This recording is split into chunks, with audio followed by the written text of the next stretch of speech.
last 30 years trying to get myself healthier. And I know a lot of people that are in the natural product industry because they're driven from their own personal passion. So please keep that in mind when we're talking about this very, very powerful compound, cannabinoids, compounds, and the system, the endocannabinoid system, which is the target. Now, I'm not going to give you slide after slide of endocannabinoid science like I do in some of my presentations. We have far too many things to cover. But I want you to keep in mind why something like this event is possible and important, because I'll be able to communicate things here tonight that we don't put on our website. You'll hear me say things and say, wow, that's powerful, that's persuasive, show me where that's in writing, and I'll say, we don't have that in writing. That's why I flew here from San Diego to come and give this talk. Now I'll show you a website, a podcast, I will unpack that. So, because there's so much to learn about cannabis and cannabinoids, the difference between THC and CBD, the arguments about the land race differences between agricultural food fiber hemp and Afghan Kush. I mean, you could have hours and hours of things to go over here. Because of prohibition and misunderstanding, cannabinoids have been unavailable. The Farm Bill passed last year, liberating the hemp plant. And if you read what the law said, it said now the FDA gets to do their job. So we're still in this sort of unknown gray area. And so if there's part of you that's thinking, well, why doesn't everybody in the world know about this? That's because it's also brand new. And to that point, if randomized controlled trials are finally indicated, I'll say that again. If randomized controlled trials are finally, think outside of the box. And then Nordic Naturals recruited me, and I became the spokesperson for Nordic Naturals. And that was a great career because they were willing to spend money on research. And I'm a science geek. I love science. Not that it's the be-all, end-all, but I like science.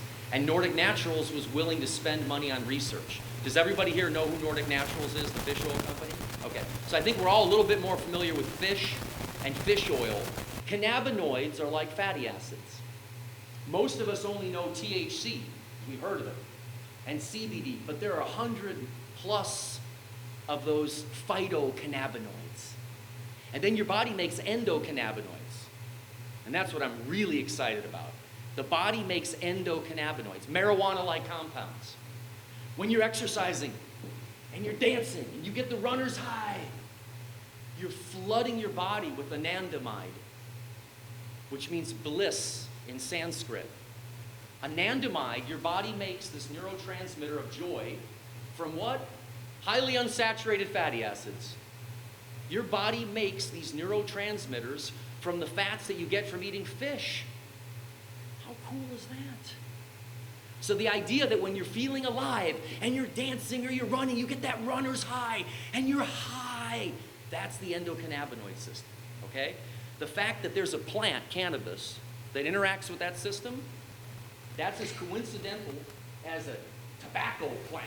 So the idea that it's good versus bad, sort of natural versus synthetic, I think that that's also evolving and that's changing, especially with a conversation like this. So we'll play the trusted authority card here tonight. And my job is to kind of represent the company and to sell a little bit. But at the same time, we are very open-minded to the fact that anybody who has the capability of growing this plant themselves, we were chatting about it. If you have your own little victory garden, you have your own little flower box where you can grow your own little plants, that's also really exciting too. So this isn't about controlling the molecule anymore. This is about us understanding it. So I want you to watch this little video of who CV Sciences is and what we've done to help get the hemp CBD movement going here in the United States of America.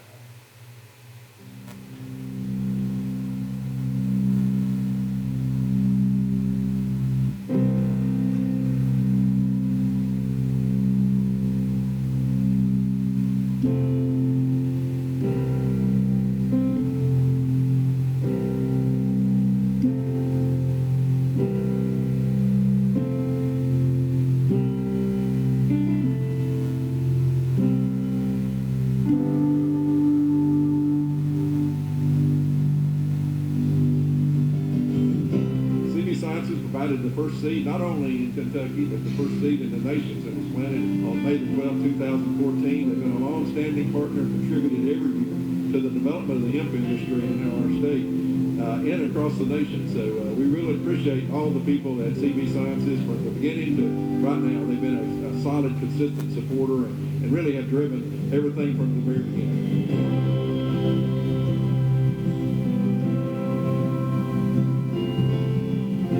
Something that I knew that would be good for the soil and good for the environment. Hemp can be used in a variety of ways. Fiber, you can make your whole house out of hemp fiber, CBD oil. So I wanted to be a part of something that could help other people. One of the earliest entrants into the hemp-derived CBD space was CB Sciences. CBD not only plays a critical role in trying to help develop strong standards for the industry, but they're also very important in bringing the industry together and making sure that we're all in one voice. And so we wouldn't be where we were if it weren't for the activism and the leadership of CB Sciences, not just simply on their product side, but in terms of getting involved in the key organizations that have gotten us to where we are. Our goal of this crop is to use the whole plant, provide a solution to the farming model that brings the most amount of income to the farmers, yet supports two different streams of products for the consumer to use.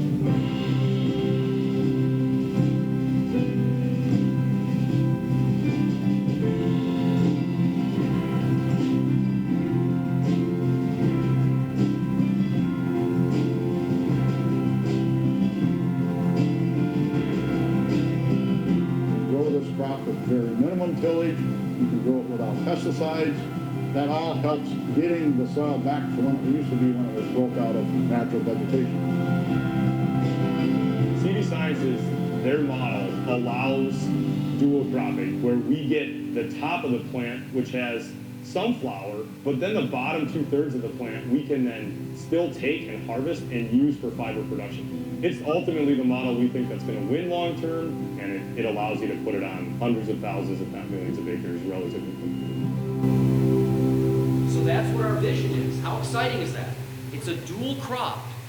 And that's where there's some misunderstanding. We'll talk about cannabis a little bit tonight too. We have to.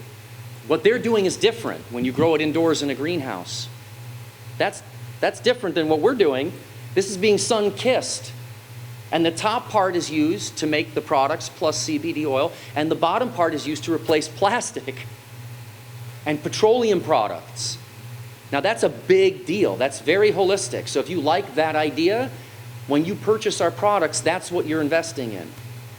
Now that doesn't mean that greenhouse-sourced flower, higher THC, more terpene kind of stuff isn't helpful too. Please don't get me wrong.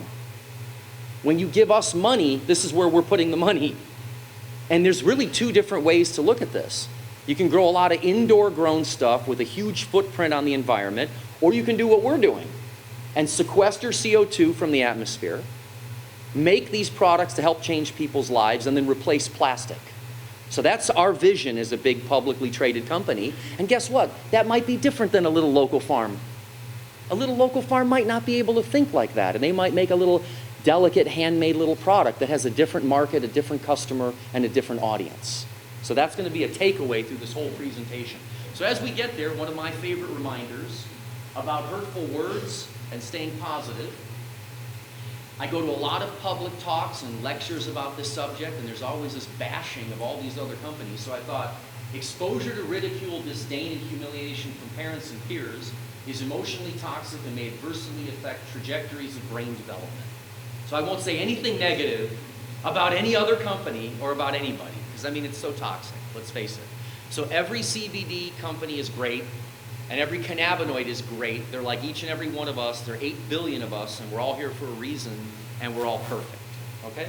So my little elevator pitch, when people say, okay, great, but what is it that makes CB Sciences different? We've got 1,500 different cannabis products in the market. It comes to seed, extraction, safety, efficacy, and service. So I'm going to break these down for you. Our seeds are certified. That bag that you saw in the video, the bag of seeds, we believe that the U.S. Department of Agriculture will be interested in certified seeds so the cops can tell the difference between hemp and marijuana, our opinion. And I'll show you what kind of seeds we're using and what the name is and how you can look them up and what cultivars they are. And then the extraction, we use our own patented technique where we turn our green to gold. It's short path distillation, same technique that you use to make highly concentrated EPA and DHA fish oil. So again, understanding lipids. Again, the phytocannabinoids are lipids, the fatty acids are lipids, the endocannabinoids are lipids, right? There's some lipid signaling expertise that you can glean from other areas. So we'll talk about the extraction. They use different extraction for marijuana than CBD. So let's be careful not to use words like, oh, that's bad and this is good. For example, if you went to one of the cannabis cups and you were looking to compete, they might allow you to use butane in your extraction process, which would scratch our heads. No Name would never sell anything extracted with butane. However, in the cannabis world, that would be very, very accepted because the butane would capture those delicate notes of some of those aromatic terpenes. And then safety. Safety's a term thrown around with wild abandon. I hear everyone say, oh, it's safe. No one dies from cannabis. What is the NOEL? No observed adverse effect level. Do we have a PhD or an MD in the room tonight? Do we have any doctors that are in here? Any doctors? So I'll show you the formal toxicology work that we've done to establish its no observed adverse effect level. And then efficacy. It's easy to say this stuff works, but I'll show you human clinical data on the finished branded product that's peer-reviewed and on PubMed. And I'm not saying that it doesn't exist if it isn't peer-reviewed and on PubMed, but we have peer-reviewed science on our finished branded product, so we're going to beat our chest a little bit about that for a while. And then when it comes to service, I think that it's important to have a company that is willing to tell you that we don't know a whole lot yet, and what we do know is you could have different results. I mean, that's really part of the service, is to tell people, to get as far away from certainty as possible, to educate and empower rather than to tell anyone what to do. So this is what our office looks like. I joined in 2014. I was employee number 4. We have 120 employees in sunny California. I love to come to work every day, and I see people hanging out in the office, and someone had asked me if we should vote for cannabis here in the state, and I said, well, you know, it's the green rush for your children and grandchildren and relatives, right? This is the new .com thing, so there's huge opportunity here, which I think is exciting, helping a lot of people. All right, let's look at the seed. This is what we're growing, Fedora and Futura. Those are names that I don't know if anyone here has ever heard of before. You've just heard hemp or marijuana, right? We're growing hemp. That's like fish.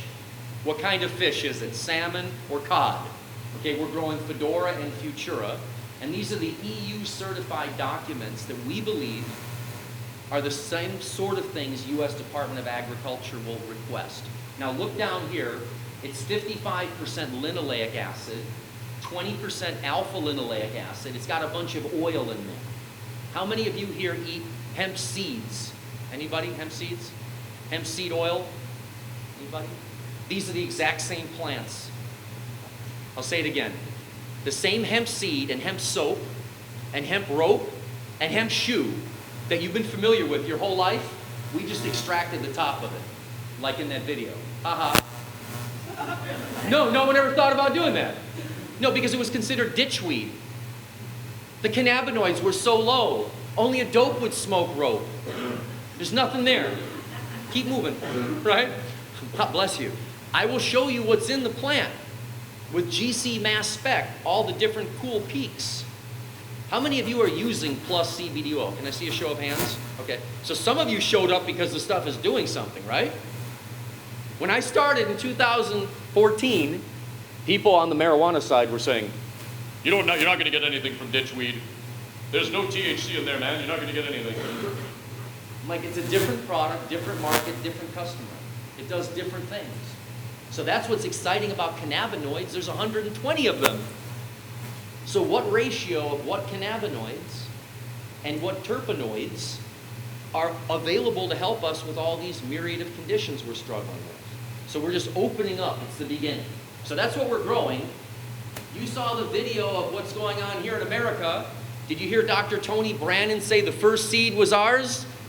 The first seed belonged to our company in the ground in the United States of America since the end of prohibition of cannabis. Come on, that was cool. That's pretty cool, come on. We wrote big old checks. And my boss went down there with giant checks, $100,000 checks, and we don't have any domestic hemp yet. We're growing it all in Holland. Why? Well, that's 3,000 acres. That's our grow, and it's 18 feet tall. No, we can't do that here yet. Once we can do that here, we will be doing that here. Now, you can do this anywhere. That's in Holland in the Netherlands. That's 15 to 18 feet tall. Have you ever seen hemp like that? Even in Canada, they're not growing it like that. Okay? So when people have been giving us a hard time, why isn't plus CBD oil made from Kentucky hemp yet? They don't have enough of it yet. And they will. Just think about when the lettuce farmers start growing this stuff. This will be a rotation crop between corn and soy. We'll use that stalk to replace plastic. We won't have to grow all this corn and soy for biofuel and all these processed foods. So that's why the agricultural model, we believe, is worth supporting. So here's a list in Germany. See, here's Fedora and Futura, what we're growing. Down here, this, I can't pronounce these weird names here. The average THC content is too high here. So if it gets beyond the 0.3%, in Europe it's like 0.28, whatever it is. That little level, that trace amount of THC. So we believe that a list like this will be required for the authorities to differentiate marijuana from hemp products. Does that make sense? So, yes, sir. Hemp milk is made from the exact same thing. Yes, when you see hemp milk, hemp seeds, hemp seed oil, so these are from what we call food fiber plants. So that's the actual lingo you want. Food fiber versus drug variety. Drug variety doesn't mean it's bad. It's just a different plant. The genes are different. The gene that makes THC is different. These are white peaches. These are seedless watermelons.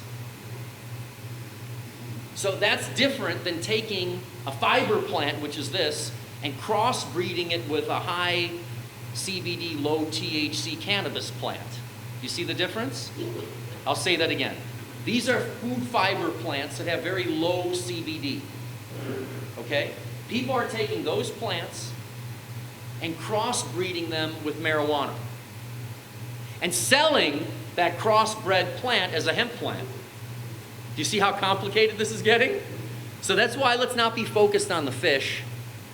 Let's not be focused on cannabis versus hemp, sativa versus indica. Let's be focused on the cannabinoids.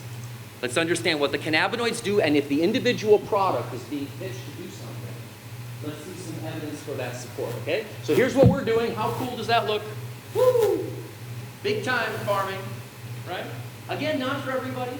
If you want the hand-picked stuff from the mountains that only the monk gets during the full moon, this might not be your product, okay? Different product, different market. Now, if you really want to follow the story, U.S. Hemp Roundtable, these are the folks that helped to get the Farm Bill passed. So for those of you that are asking for updates all the time, join hempsupporter.com, hempsupporter.com. And then this logo, this is our version of the non-GMO butterfly. This is our version of the U.S. Department organic sticker. Now, I just came back from Expo East, the big natural product show, and there's a war going on between the organic people, the non-GMO people, and the hemp people. At the end of the day, a lot of that is greenwashing. A lot of that is greenwashing. I'll show you how safe and effective our product is and why we think that logo is more than enough. All right, let's dive into our laboratory. That's what it looks like in sunny San Diego. We're open for an audit, which means the FDA can come in at any time and we are ready. So these big drums here, these are filled with the raw hemp extract. So you take that big plant I showed you, you pelletize it, CO2 extract it, ship it in. That's our red label. How many of you use our red label? Can I see a show of hands? Okay, the red label, which I'll go through, just our raw product, is just right off the field. That's it. Nothing done to it. You like that? Some people really like that. No, I mean, energetically, no, there are a lot of people that is their jam. They like food as medicine. So, the raw extracts come into our laboratory, and then we start building. It's our value added. So this is where we put our emphasis right here, on refining and formulation and QA/QC. So we don't own the land, we outsource that, and we don't actually own the machines that bottle all the stuff. So that way we can really focus on what we do best, which is our laboratory and the QA/QC. So, how many of you have heard stories that some of the CBD that's been out there might either be synthetic, or some people are getting sick, or you've heard some bad stuff too? Has a few people seen those news stories? Okay, so that happens with everything. So that's why I wanted to make that little plug for you growing it yourself. Okay, because I don't want this to be only buy our products, because that's ugly, no one likes that. So I want to use science to make a point. So this is a paper by Alexandro Macrianis, who was at Northeastern's School of Drug Development. He's got about 250 patents on cannabinoids. This guy really knows his stuff. So this paper he wrote, it says, nice little quote here, striking differences in the pharmacological properties based on subtle structural modifications in cannabinoids. They found out in 1985 that they couldn't give you THC without getting you high. Let me say it again. They were trying to get the anti-pain part without bloodshot eyes, right? They wanted the anti-pain without the catalepsy of you being stoned. And they just couldn't do it. This is Pfizer. So they have a probe, which is THC, and then they have the receptor. They cloned the receptor, and they changed the structure of the molecule, high screen throughput, every way they could. They couldn't get it. They could not get what Mother Nature provided for us.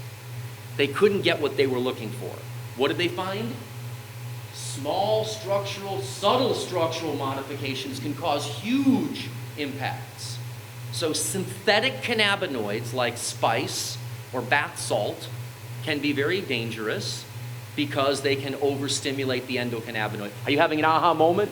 You're getting it, right? So that's why we want to be very, very careful that we're using these natural products, because we don't want to upset the apple cart. So, I mentioned fish. That's going to be our analogy here. We're more familiar with fish. How many of you here are aware of the FDA-approved fish oil drugs? Anybody? A couple of people? Okay, the FDA has 2 approved fish oil drugs. Isn't that crazy? They have EPA and DHA, that's called Lovaza, for lowering elevated triglycerides.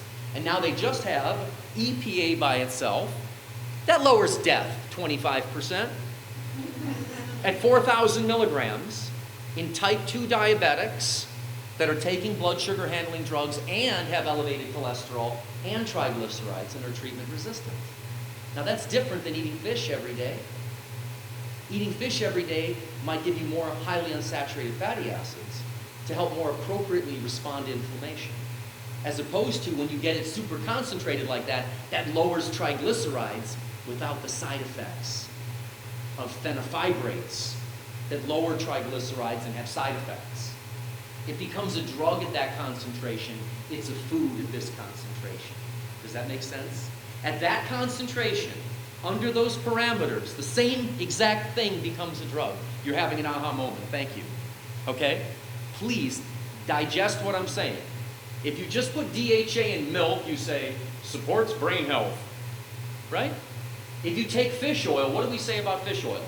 Supportive but not conclusive. Omega-3 EPA and DHA may reduce the risk. A lot of fish. We were doing jumping like that. Head full of black hair when they're 80 years old, right? We were trying to grab the epidemiological evidence, right? And we were trying to say, yeah, why don't you do what they do? But we weren't taking their genetics into account. Ah, yes, pretty cool. So the idea that it can be both a food for a child is DHA, because the brain is made of DHA, and arachidonic acid. Wait a minute. Arachidonic acid is what the body uses to make endocannabinoids. DHA and EPA are also used to make endocannabinoids. You make about 150 endocannabinoids. There are 100 phytocannabinoids. There's 500 compounds in the hemp plant. I'll show you all 500 of them. So there's a lot of moving parts here. So I hope this makes a lot of sense, because here we can do the same thing. Here's hemp seeds. What do you say? Rich in omega-3. That's what you can't make a claim on a food. Then you have plus CBD oil here. We don't put any claims on our product, but y'all know they work, right? And we'll eventually have some claims on there as long as we do the right science to support it. And then you have the drug. How many of you have seen this drug before? This is CBD approved by the FDA.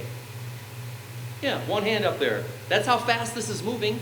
Here's CBD approved by the FDA last year for treatment-resistant epilepsy. Here's the same thing approved by the FDA. Listen, they give it to little kids on top of 4 different drugs, and it lowers seizures 50% more. Their stock's like $120. Just got approved in Europe. What's the difference? Different product, different market, different customer. So in the old days, it used to be, we own the molecule and it's ours. But things have changed.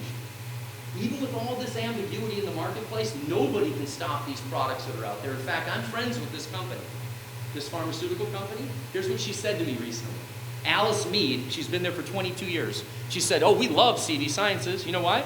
She said, you helped to make the market. She said, parents like child-proof cap, directions, and insurance reimbursement. Okay? So finally, from the time we started this, where's Michelle and Todd? Where are they?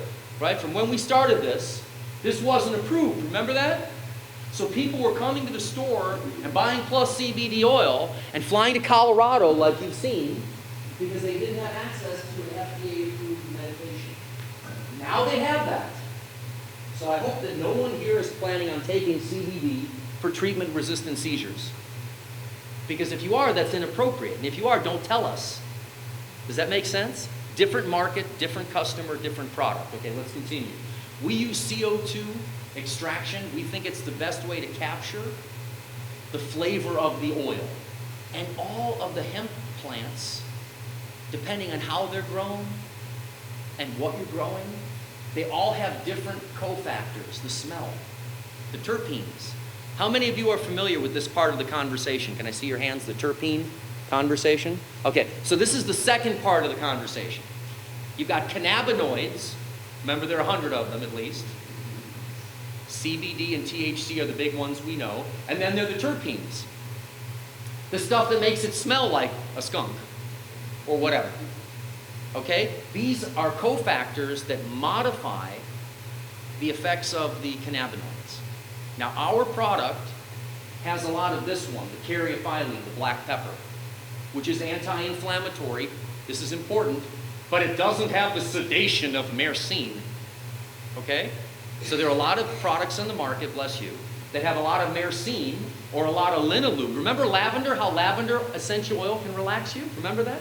Smelling, or how even lemon can actually help to open up, it's a vasodilator. You go down the detergent aisles, they're always lemon and orange. You can associate that with clean. So those scent molecules attract good bugs and repel bad bugs. So just because a product has a lot of terpenes in it doesn't mean it's better. Just means that it's different. So all of this is called the entourage effect. Have you heard this term before? This is the term they're using for all of it working together, as opposed to just isolating the one molecule, which I think is pretty interesting. So we've created our own term called the hemptourage effect. Now, you saw the video where we take the seed, the stem, and the stalk. We're not just using the feminine flower. We're using the entire hemp soup. So in that soup are the phytocannabinoids and the terpenes, the antioxidants, the essential fatty acids from the seeds, and the vitamin E all in there together. So the matrix of every product could be different. Now pay close attention. Look at our THC level. 0.02. 0.02. Does that look like that's a low level of THC? Food fiber hemp is way, way low in THC. The Farm Bill passed 0.3% THC. If you take that higher THC material and start making an extract with it, you're going to bump up. You're going to get above that 0.3%. So you want to start, in our opinion, with a product that's so low in THC that it never goes over. Does that make sense? At least that's what our approach is. Look at the myrcene. Almost non-existent. Myrcene causes couch lock. Has anybody heard that term before? No. In the couch, right? It can cause sedation. No, I'm serious. And in California, the kids really like that.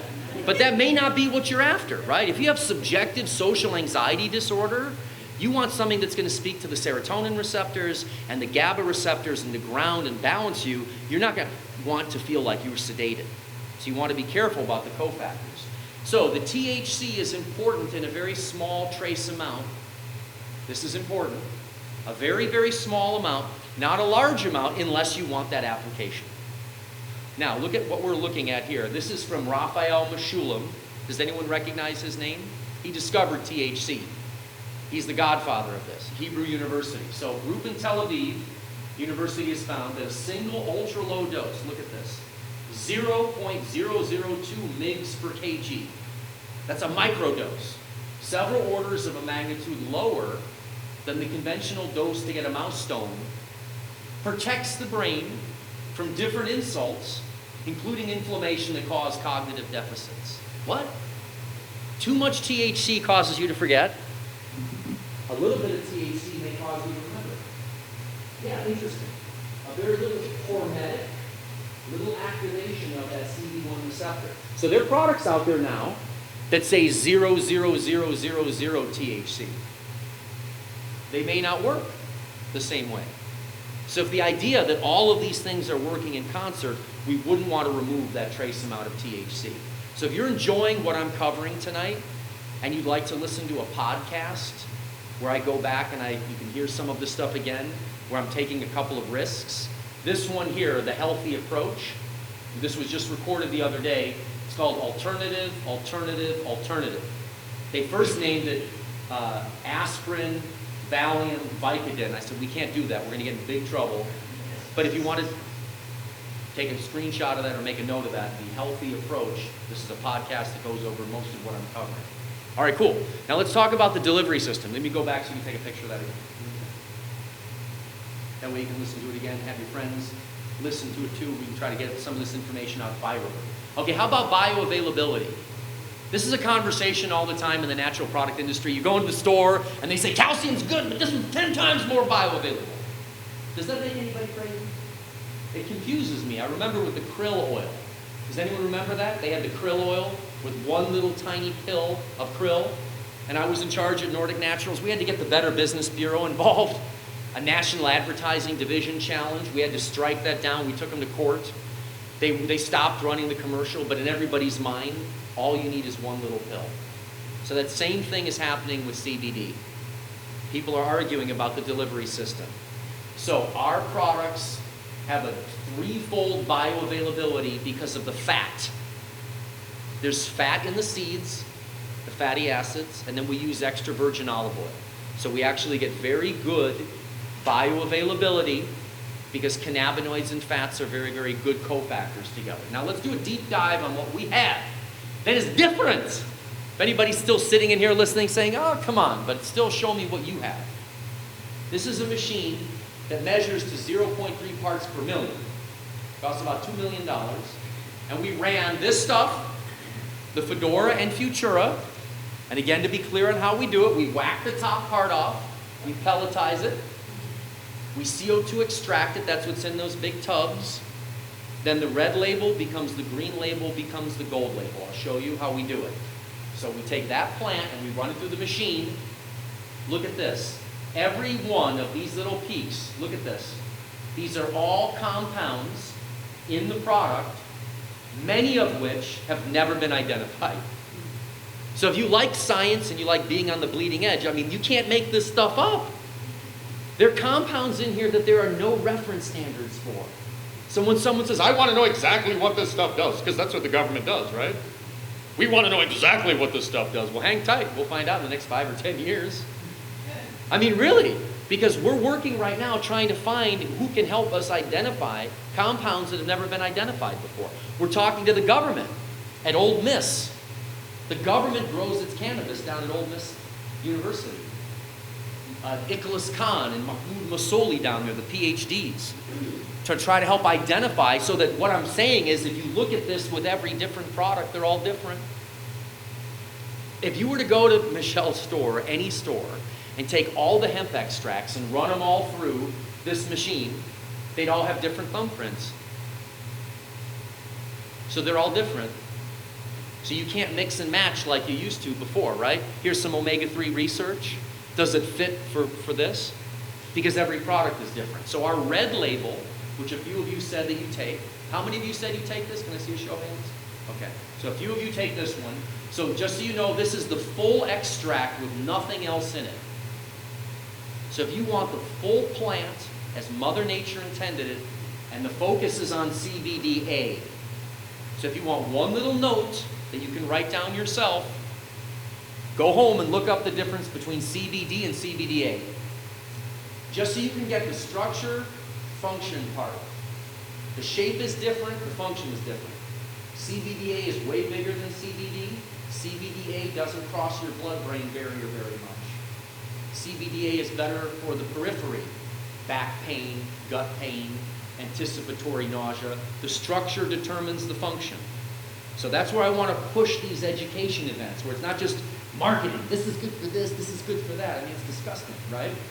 I've got to give you the science and the rationale. So CBDA is different. Also, look at what else is in here. Look at all the fatty acids. Alpha-linoleic, stearidonic acid, gamma. Where do the fatty acids come from? The seeds.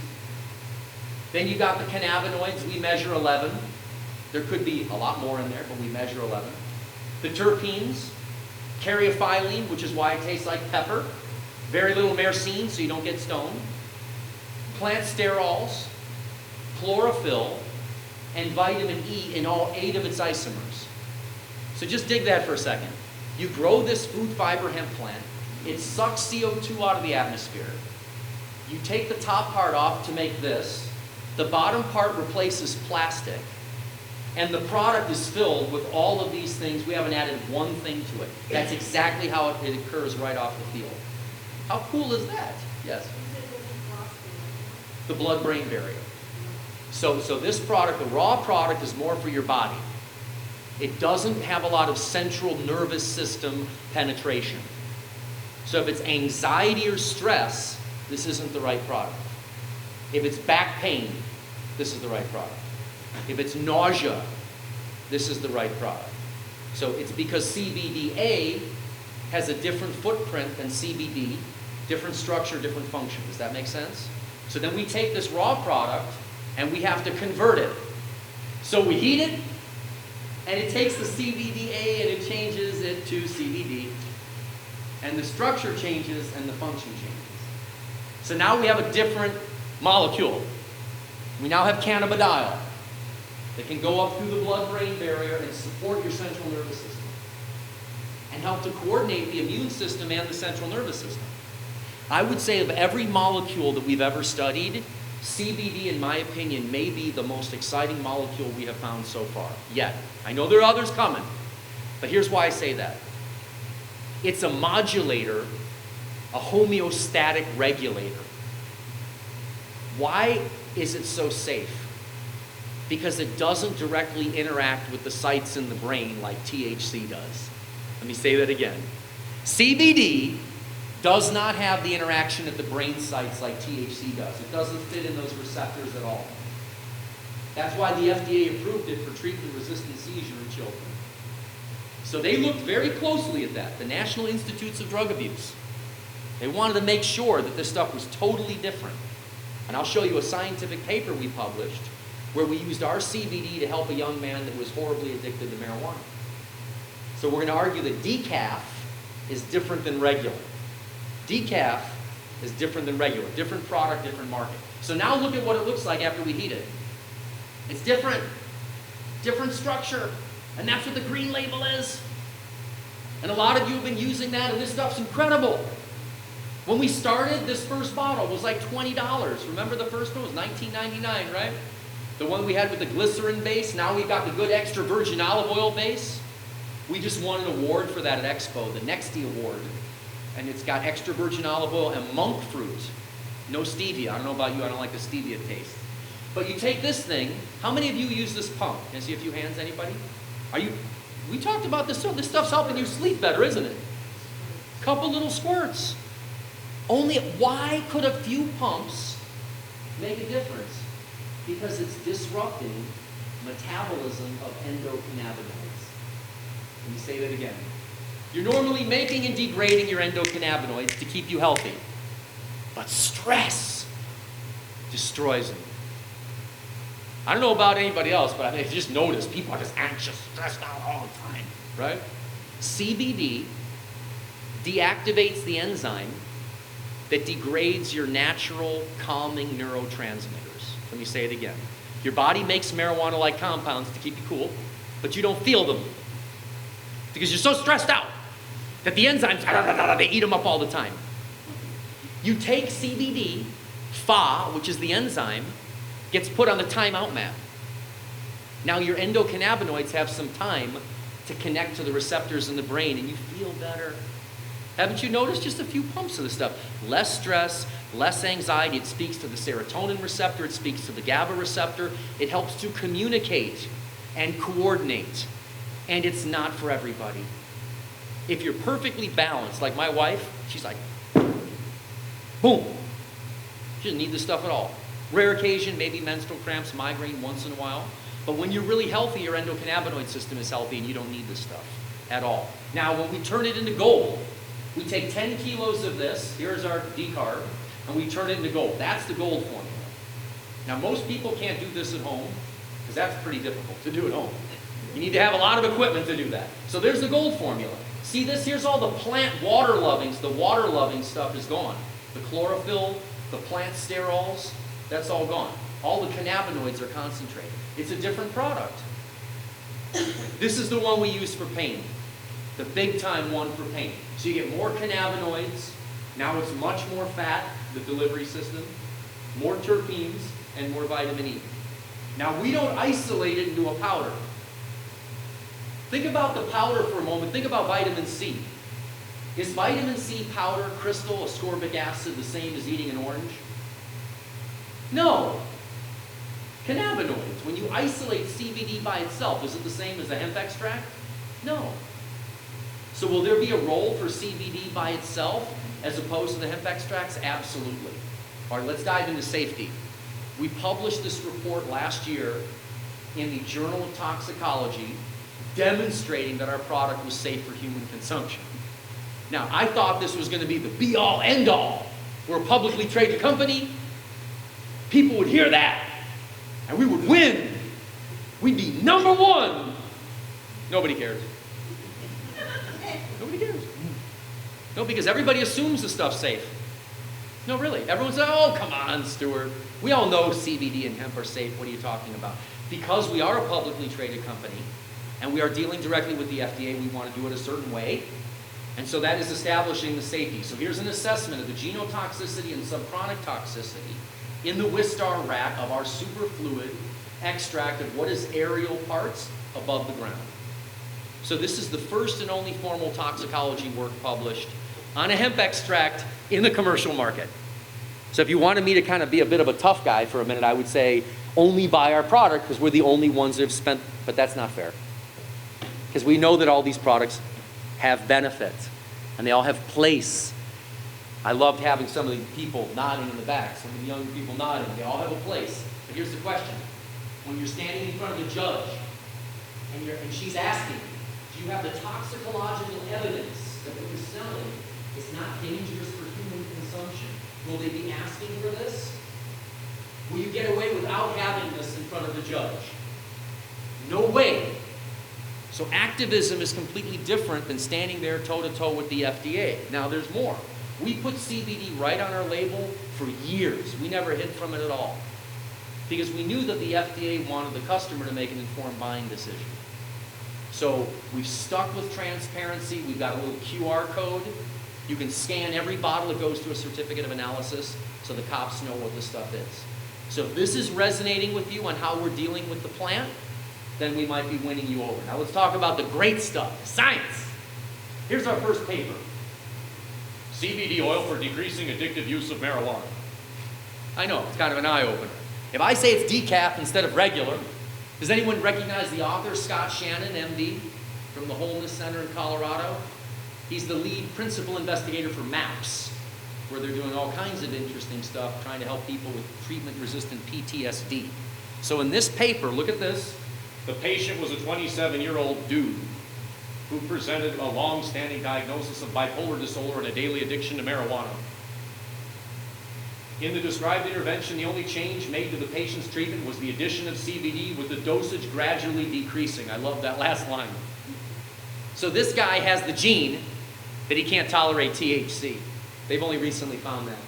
He lives in Colorado. His friends are like, man, you need more purple Donkey Kong Kush. You need to dab that and get a bong. Come on, baby. You're missing out. Well, the psychiatrist said to him, no, man. You need decaf, not regular. You need CBD, man. You don't need THC at all in this case. So again, showing it's a completely different product. And this young man has still remained not only off the cannabis, but he's also off the medication too. Now there's more. Then Dr. Shannon, we wanted to do a large case series. This is all peer-reviewed and on PubMed.gov. So if you're really interested in science and medicine and where the conversation really goes, this is all that matters, in my opinion, is peer-reviewed evidence. So check this out. Lower dose CBD was well reported, generally reported, to improve anxiety and mild ease. You take the raw product for back pain or for anticipatory nausea or gut health. You've got all kinds of cannabinoid receptors in the gut, and the gut is everything. The gut's everything. Even at the International Cannabinoid Research Symposium, all the cannabinoid doctors were talking about the endocannabinoid and the gut microbiome. So how the way that the friendly bacteria, it's all part of this holistic health package. So the raw product is more for your back pain, anticipatory nausea, motion sickness of your gut. Then you activate it, and it crosses the blood-brain barrier. Now it's an alternative to Valium for stress. Then you triple concentrate it, and that's the one you use for pain or for addiction. Now you're not going to make a mistake unless you miss the amount that you need. And you're either going to be a responder or you're not. So your job is to find out at what dose you respond. Is it red, green, or gold? Michelle, since we started this, it's changed, hasn't it? In the beginning, we didn't even have the raw in the beginning. And we didn't have gold soft gels in the beginning either. We just had a little gold paste. So some of you will do better on the gold product. Some of you will do better on the raw product. And some of you will do better on the activated product. There's no true rhyme or reason. What I'm leaving you with right there, that's the stickiest part. Because that then has to put the power back into your hands to experiment. So please, anybody here who's had good experiences, we'll be able to sell some product here in a minute. Anyone that's had good experiences, please talk to other people and share with them what you're doing. Okay, let me speed this up. We're on the home stretch. So if this all seems new to you, you're not alone. One second, any questions? Oh, please, go ahead.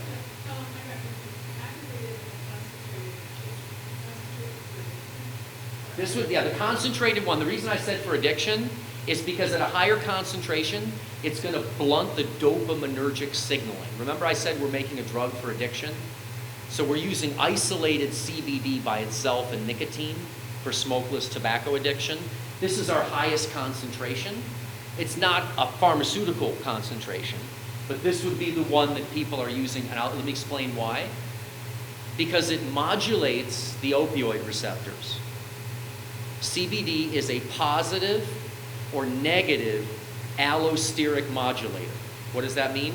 It doesn't fit directly in, it changes the shape.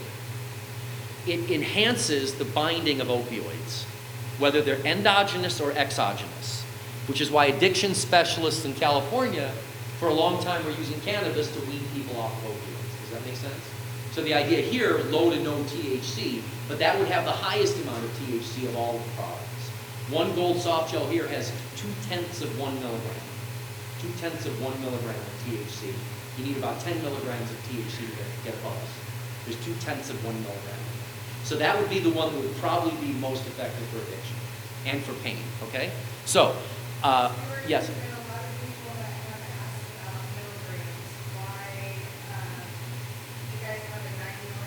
Yes. Well, I just showed the clinical research on the finished branded products. No, seriously, I don't want to be snarky when I say that. If someone can show you evidence like that, that would be great. No one else has that evidence, not with this molecule, not in this space. So when someone says more is better, I don't know where the evidentiary support is. I don't even know where the safety data is. So if someone's telling you to take 50 milligrams of something, you don't even know if it's safe for human consumption, I certainly wouldn't do that. So I think the confusion is that more is better. If you're dealing with just CBD, you might need bigger numbers. We have 500 cofactors working together. So I think thank you, Michelle. Let me just go back just really quick. I think that's what makes something like this so confusing. This is 15 milligrams. This is the only randomized control trial in the world in healthy individuals showing anything at 15 milligrams. There's your answer right there, okay? And that is the same amount, right, that is based on this. So when I see a 50 milligram dose and they don't have this, I say, where's your safety work? You don't have any safety work to support that? What are you doing, right? And the reason this is all happening is because it's the Wild West. It's not going to be like this next year. And the year after, it's going to get even more complicated. Okay, so let me does that answer the question, Michelle? Okay, cool. I want to be sensitive to time and then answer some questions. So this is the most fun thing I can show you. We asked a bunch of people if they knew about CBD, 1,500 people, and they said, no, we don't know. Our customers. No. We asked our customers and other people like you, look at this. I know almost nothing and rely on others. I know very little and just go with what strikes me as good. I know very little, but I'm looking to learn more. I know some and I'm trying to learn more. I'm relatively well informed. So if you're sitting here thinking this all sounds weird, you're right. It is weird. The good news is it's an alternative to Valium, to Vicodin, and aspirin, right? So the fact that it's a natural alternative to painkillers, to anti-anxiety, or nociceptive drugs is a big deal. Now look at this. I mentioned this endocannabinoid system too. Endocannabinoid system. I know nothing, and this is the first time I've ever heard of it. Look at that. I know almost nothing, but I know it exists. I'm a beginner and I'm looking to learn more. I'm informed. I'm an expert. Nobody. So please, if this seems like it's a lot of information, the good news is there are other people that are here that are getting relief from pain, from anxiety, and from stress, and you might be able to too. So people like pills, gummies, and liquids, they don't want suppositories. I get emails all the time, text messages. What about the patch? What about the inhaler? I like the World Wide Web too, but people like pills, gummies, liquids, soft gels, so you can use it. What are they using it for? Pain, relaxation, inflammation, arthritis, and headaches. If this is a placebo effect, it's unheard of because it's across the country with millions and millions of people, which is really powerful. Pain, again, 76%. General relaxation, 70%. Inflammation, which you know drives all this stuff. Now, what are they interested in? Ingredient labeling, standard on safety and toxicology testing, growing. So our customers seem to be more interested in science. Look at this. Livestock care, factory conditions, distribution methods, employment. This didn't score as high.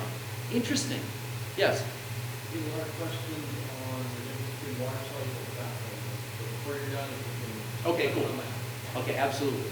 All right, so with our customer, she sees MDs rather than alternative practitioners. She has issues with the American medical system. She's open to or already believe in alternative medicine. This is a new customer. Top concern, rising medical costs, no economic safety net if you get sick. All believe the demands of the modern world require new health solutions. To your question about the bioavailability, you said about water-soluble stuff, you kind of just go back to this really quick. Thank you. And any time, you just shoot them out. Go back here. Remember when we mentioned this here? We talked about the, right here. Dietary fats and pharmaceutical lipid excipients increase systemic exposure to orally administered cannabis and cannabis-based medicines. Our results show that the co-administration of cannabinoids with lipids enhances the bioavailability of CBD by almost threefold. So it already has incredible bioavailability. So when you see something like water that says it's 10 times more bioavailable, you have to ask them to demonstrate some science. What does that mean? Here's what I always used to say, Josh. My daughter takes 100 milligrams a day for seizures. If it's 10 times more bioavailable, we only need 100, but we only need 10 milligrams, right? If it's more bioavailable, we only need 10 milligrams, not 100. No, that's not what I'm saying. That's what you're inferring. So at the end of the day, we want to make sure that we're looking for peer-reviewed evidence and also your own individual feedback about whether or not this stuff works. Okay, we're on a home stretch here. Now, look at this. This is the vote. Yes? Water-soluble products are isolated CBD unless they taste like dark, dark black pepper. The reason I say that is we took our gold oil, we made it water-soluble, we put it into the water, it tasted so bad we couldn't sell the product, right? We made a little thing called a Zen shot. I don't know if anybody ever tried one of those. It was miserable. Remember how that thing tasted like cough syrup? You loved it, right? It worked, but it tasted horrible. But yes, Kathy, for the most part, to make water, you have to just put the isolated molecule in. So there will be none of the cofactors in it. Plus, the FDA, in our opinion, won't allow this in food. I'll say it again. The FDA will not allow this in food. They're going to allow it in supplements. Yes? I've not looked at the pharmacokinetic data, but it probably is very reasonable with what you just said, that you'd have much different pharmacodynamics and pharmacokinetics. You've got how it's going on in the body and then all the interactions. So again, I think the water's just too far ahead of its, it's an isolated molecule in a bottle of water. Okay, look at this. 88% of our customers bought our product again. So if you buy our product tonight, you have an 88% chance of buying it again. Now that's pretty outrageous. Like with natural products, that usually doesn't happen. So in our hands, we have something different. We think it's different. The line is different. Consumer Lab looked at it.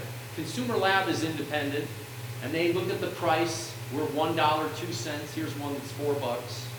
$4.50. These are market forces. And look at what we are. A top pick independently in Consumer Lab. This is now the transparency. And I used to show our competitors. I used to show how nasty our other competitors stack up. And I had to remove those slides because it made me sick.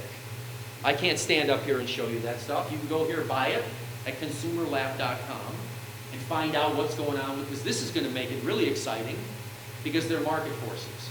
So I want to share on our home stretch here my favorite part of the talk, and that is how you could take less CBD if you really stay healthy.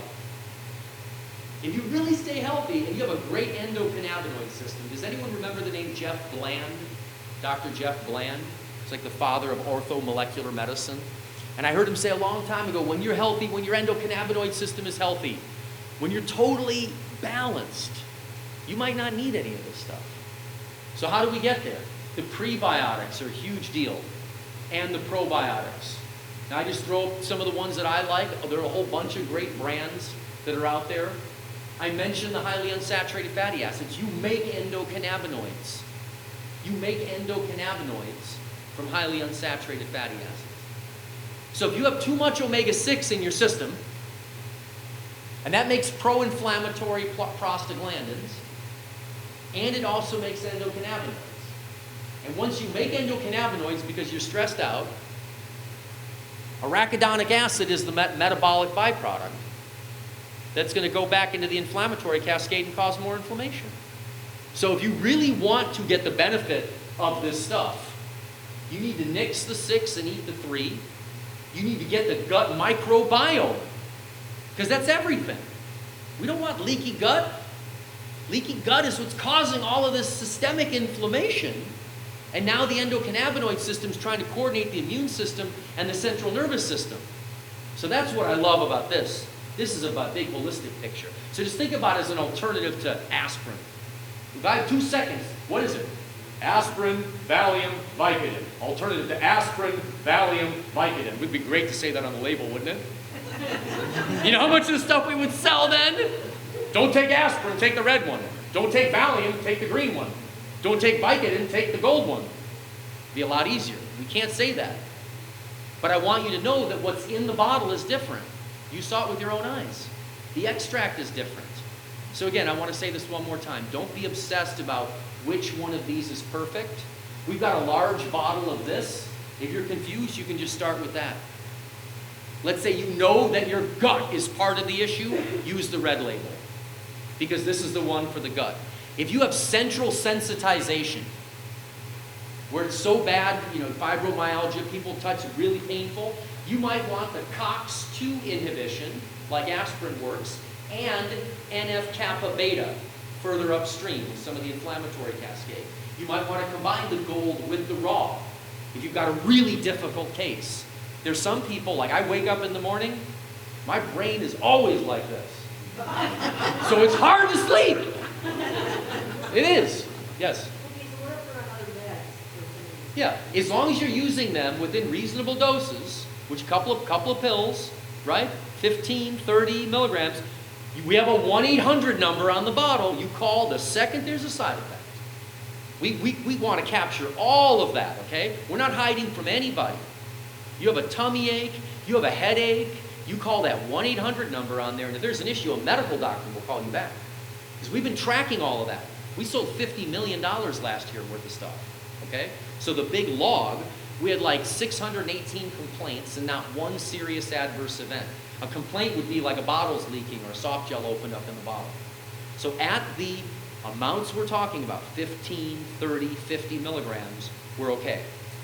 At bigger doses, you could have drug-to-drug interaction, okay? And that's why it's separate to deal with healthy people versus a sick population, going back to what I said at the beginning. Because supposedly, we're all supposed to be perfectly healthy people here, trying to figure out how to get healthier, using this information to secretly treat our diseases. Now, in terms of the drug-to-drug interaction, because this one's important, I know I'm going long, but this is important, okay? In terms of the drug-to-drug interaction, bless you, it's the grapefruit juice thing. It's the grapefruit juice thing. CBD is an inducer of the same exact thing as grapefruit juice. So if you have grapefruit juice drug-to-drug interactions, then don't take huge amounts of CBD. Now, the isolate itself is going to cause a whole lot of that. These full-spectrum extracts, again, we're not seeing noted drug-to-drug interaction yet. Does that answer your question? Okay, cool. Now, before we answer questions, I just want to review a couple of things that I think are important. Don't hesitate getting started. If you have not yet begun exploring toning your own endocannabinoid system, I'm begging you to try it. I'm also letting you know that you can return the product if it doesn't work. If you get the product, right, we take returns at no name, don't we, Todd? So you can return the product, and tonight it's 25% off. So, pardon me? Plus $2 coupons. So please, if you're excited about this, you want to kind of dive in. Let's say you've got some back pain, get the gold balm. If you've got eczema or psoriasis, get the red balm. Why? CBDA does something different than CBD. Red label. Red, right? Red, itchy, that's kind of what the idea was. Red inflammation, you can see it, right? I'm trying, right? Green, activated. It's been decarboxylated. Now it crosses the blood-brain barrier. The green product is more for anxiety than for stress. It takes 10 kilos of green to make 3 kilos of gold. By the time you've made that gold, it's super concentrated. That's the one that's more for pain. So again, don't be obsessed about the details. Just know that what's in this bottle is different than what's in this bottle is different than what's in this bottle. And what's in all the bottles of all the CBD companies, that all appears to be different. Thank you. Thank you very, very much. Okay. So, questions? I will answer questions. They are selling products in the back, but anyone who has had good experience, please share your experience with other people. And do we have a drawing that we're doing? Yes. We're drawing to give these products away? Yes. Okay, so we're going to give some.